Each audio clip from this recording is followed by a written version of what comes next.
விநாயகர் சதுர்த்தியை அரசு விழாவாக தமிழக அரசு அறிவிக்க வேண்டும். மதுரை மாவட்ட ஆட்சியரிடம் கருணாநிதி சுவாமிகள் மனு வழங்கினார். விநாயகர் சதுர்த்தியை அரசு விழாவாக அறிவிக்க வேண்டும் என கோரி அகண்ட இந்து ராஷ்டிர தலைவர் திருவண்ணாமலை ஆதீனம் கருணாநிதி சுவாமிகள் தென்னிந்திய இஸ்லாமிய மக்கள் எழுச்சி கழக தலைவர் சுல்தானுடன் வந்திருந்து மதுரை மாவட்ட ஆட்சியர் பிரவீன்குமார் அவர்களிடம் கோரிக்கை மனுவை வழங்கினார்.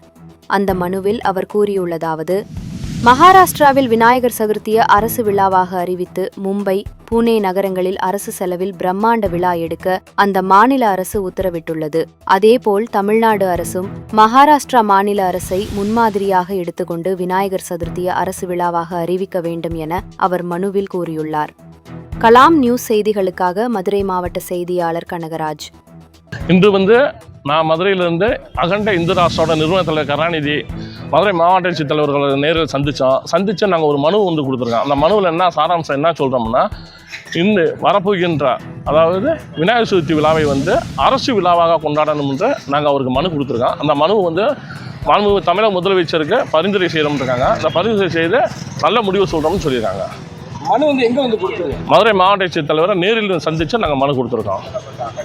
வேறு என்ன உங்களோட கோரிக்கைகள்? எங்களோட கோரிக்கைகள் கண்டிப்பாக இந்த முறை விநாயகர் சதுர்த்தி விழாவை விநாயகர் சிலையை அதிகப்படுத்தி அரசு விழாவாக கொண்டாடணுன்றது எங்களோட கோரிக்கை. முதலமைச்சரை பார்த்து நேரில் கொடுக்குறாங்க. முதலமைச்சரை நேரில் பார்க்கறதுக்கு வாய்ப்பு இல்லை. வாய்ப்பு வந்தால் கண்டிப்பாக கொடுப்போம், நேரில் சந்திப்போம். பல முறை நாங்கள் கேட்டிருக்கோம். அந்த மாதிரி எங்களுக்கு ஒரு சந்திப்பு கொடுத்தாங்கன்னா கண்டிப்பான முறையில் நேரில் சந்தித்து நாங்கள் எங்களோட கோரிக்கையை அவங்கள்ட்ட கொடுப்போம், சொல்வோம்.